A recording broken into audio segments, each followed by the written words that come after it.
My name is Jonathan. I graduated from a vocational school and have been working as a caregiver for the last 14 years. I met my wife Tatiana through my friends, and we've been married for 5 years now. After getting married, we lived alone for a while, but after some time we ended up moving together with my in-laws. At the time, I didn't anticipate how my wife would change. I moved in with Tatiana's parents because her mother had broken a bone. Even after she was discharged from the hospital, she needed someone to help take care of her. My father-in-law wasn't confident in his abilities to take care of her himself, so I heard they were considering moving to a senior home. But since senior homes are expensive, Tatiana decided I will move in with her parents and take care of her mother. Not that she asked me how I felt about it. On top of everything, I ended up moving in with them by myself. Since my parents had already passed away, my in-laws loved me as if I was their own son. I wasn't against helping take care of them, but the fact it was decided without my say made me uncomfortable. My mother-in-law loved living in their home, which was full of memories for her, and my father-in-law was happy being together with the wife he loved so dearly, so I was glad that by me helping out they wouldn't have to move. But their house was an hour drive from where I lived with Tatiana, and a 2-hour drive from my work. So to be able to focus on taking care of my mother-in-law, I had to leave the place I worked at for 14 years. It was impossible for me to quit so suddenly, but after I spoke with my bosses, they helped me adjust my work schedule for my final months. I moved in with my in-laws as soon as my mother-in-law was discharged from the hospital. After she was discharged, I made sure to avoid any very late or early shifts. While I was at work, my father-in-law would do what he could to help out.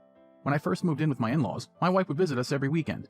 But she slowly started showing up less and less, and eventually she'd only come once a month. Tatiana no longer comes to visit, huh? She should move here too. Recently, my father-in-law has been saying that a lot. My wife's company has a branch near her parents' house, so she requested to be transferred there. Once they accept my transfer request, I'll move in to live with you, was what she kept saying. But 6 months passed and there was no progress with the transfer. Tatiana would always come up with excuses like, it's not the right time, and things are busy at work, so they won't let me transfer now. I thought it was a bit suspicious, but I trusted her. 2 months later, my mother-in-law died suddenly from pneumonia. Tatiana never visited, even when her mother was in critical condition, nor did she help with the funeral. She once whispered to me secretly, I'm glad my mom went first. Tatiana smiled as she said that. I pretended I couldn't hear, but I guessed that since all the family property was under her father's name, if he had passed away first, things might have been more complicated with the inheritance procedure. I resented my wife for valuing her inheritance more than her parents' lives.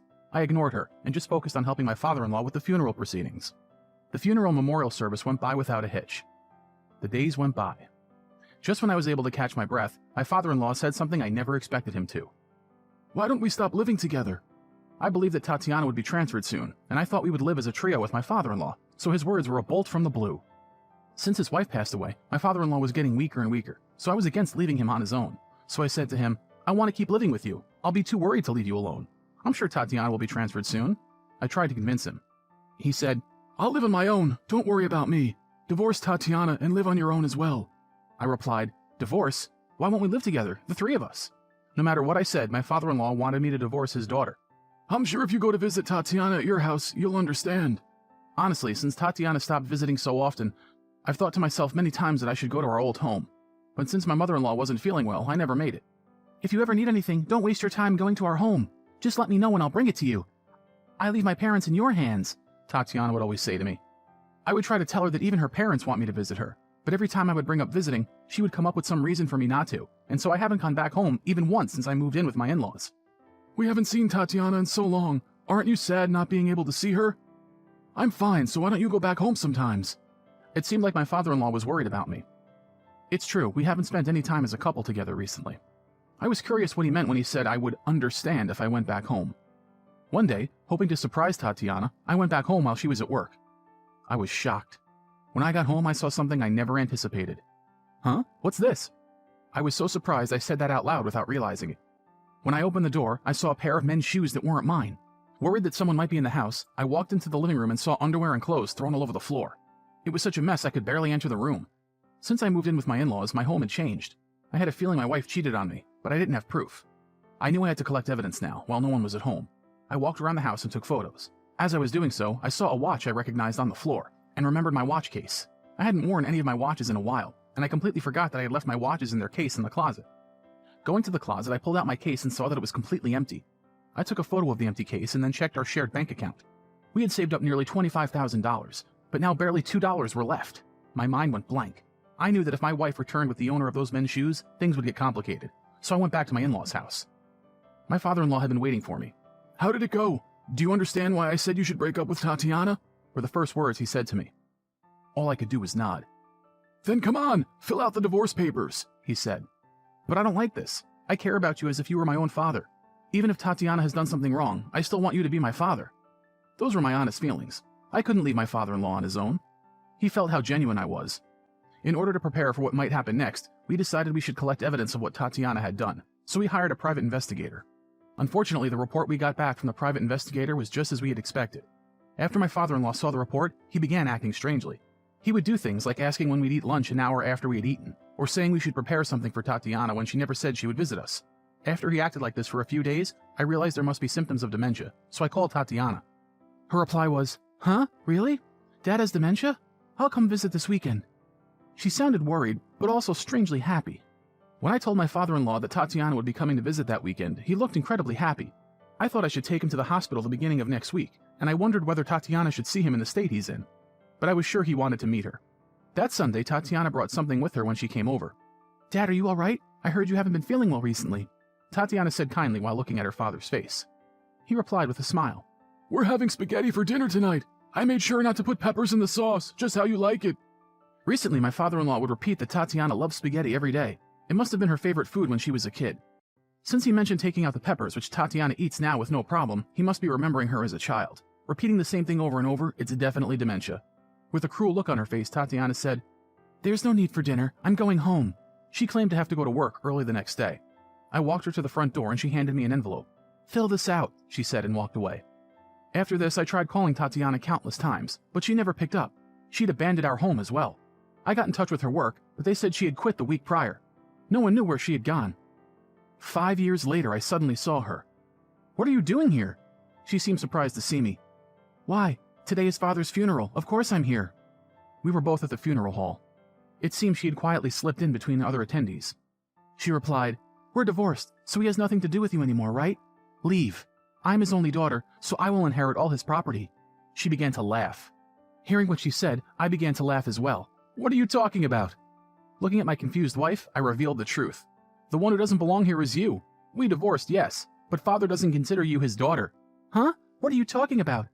There's no way that old man with dementia would ever say anything like that," she slammed back at me. "What? Father never had dementia." Tatiana looked shocked and kept repeating that I'm wrong. "Sorry to break it to you, but Father officially adopted me, so I'm the one who will inherit all his property." "What a shame you won't get any of it," I said to her. "Adopted you?" she burst out in a loud voice. After Tatiana disappeared, I continued living with my father-in-law, and he suggested adopting me. We were getting noisy, so the staff suggested we go outside. I told her we should talk about this after the funeral is over, and we arranged to meet the next day. When we met, I revealed that the only thing Tatiana had to inherit was her parents' vacation home in Maine. "It's written here that you'll inherit the house in Maine," I said to Tatiana while showing her the will. She replied, "Dad had a lot of money from investments, so why do I only get the place in Maine?" She began mumbling to herself. When I first began taking care of him 5 years ago, Father said he would give me a gift to pay me back. He used all his money to remodel his home, which he left for me as a gift, so now there is none left. The fact is, my father-in-law had given me all his money while he was still alive, which is why none was left in the will. His home was put under my name, and both of us decided together that we should spend the money on remodeling, which is why nothing was left for Tatiana to inherit. "But he had life insurance, right? I have the right to receive the money from that." We knew Tatiana would want money, so we had changed the recipient of the life insurance sum to be me as well. Not one single penny was left for her. As I explained this to her, I added, "But you'll have the house in Maine, isn't that great?" She smiled back. "That's true. I've received enough. I leave you to take care of the rest. From now on, we are strangers to each other. Bye." She left looking satisfied with herself. Seeing her like that, it was so hard for me not to laugh. The reason my father-in-law left so much for me is because something that had happened when I thought he had dementia. After Tatiana left the house that final time, I went back to the kitchen to eat dinner with my father-in-law. He saw the envelope Tatiana had given me and pointed at it. "What's inside there?" he asked. I decided we should eat dinner before I checked, so I began cooking. "I was right. What is she even thinking?" I heard from behind me. Shocked, I turned around and saw him sternly holding up the envelope in one hand. In his other hand were divorce papers. "Huh? Is everything okay?" Hearing how concerned my voice sounded, my father-in-law said, I'm sorry, Jonathan. I really did my best with the acting." He began laughing loudly while joking, hitting my shoulder. Seeing him that energetic, I was so surprised and relieved, tears began rolling down my face, and I hugged him tightly. He apologized to me many times and explained everything. He was so shocked about Tatiana's affair that he decided he would pretend he has dementia in order to make Tatiana and I divorce, so that he could then secretly adopt me. It seems he had noticed that Tatiana was having an affair a while back. He had actually witnessed her talking secretly on the phone with her lover on the day of her mother's funeral, but he didn't have any clear proof. At the time, I really trusted her and believed that she would move in with us. He told me to go back to our home so I would realize what was going on. It seems he even assisted the private investigator we had hired. I was embarrassed to say I had no idea about the affair. After we received the evidence from the private investigator, he wasn't surprised. We thought we would use the evidence against Tatiana during the divorce, but before we could do that, she disappeared. So in order to trap Tatiana, my father-in-law changed his will only to leave her his vacation home in Maine. He had really taken care of me until the very end. After he passed away, I found a caregiver job near our home. Though 6 years had passed since I last worked, my muscle memory was evident. I gradually got used to my new job and enjoyed my life overall. Around 6 months after my father-in-law's funeral, I checked my phone after finishing work and saw I had a missed call from Tatiana. I had a feeling she'd call. "Hey, what the hell is with this place? It was super hard to reach, and now that we finally got here, the whole house is filled with spider webs." Tatiana began shouting before even I could manage to open my mouth. I burst out laughing. "Of course! No one's been there since your mother broke her bone. If you don't care to clean it up first, there's no way you can spend the night there," I said to her. "I don't need a place like this. You take it," she replied. "All inheritance negotiations are already over," I said and hung up the phone. I rejected all of her calls. She's tried emailing me and threatening to sue me, but I've ignored everything. She knew I was living at her parents' old house, so to avoid seeing her I rented it out and moved elsewhere. As I expected, she went to her parents' old house to find me, but the tenant called the police on her and they took her away. I'm living further away from my workplace now, but I don't mind the commute. I hope I meet many more wonderful people through my job as a caregiver.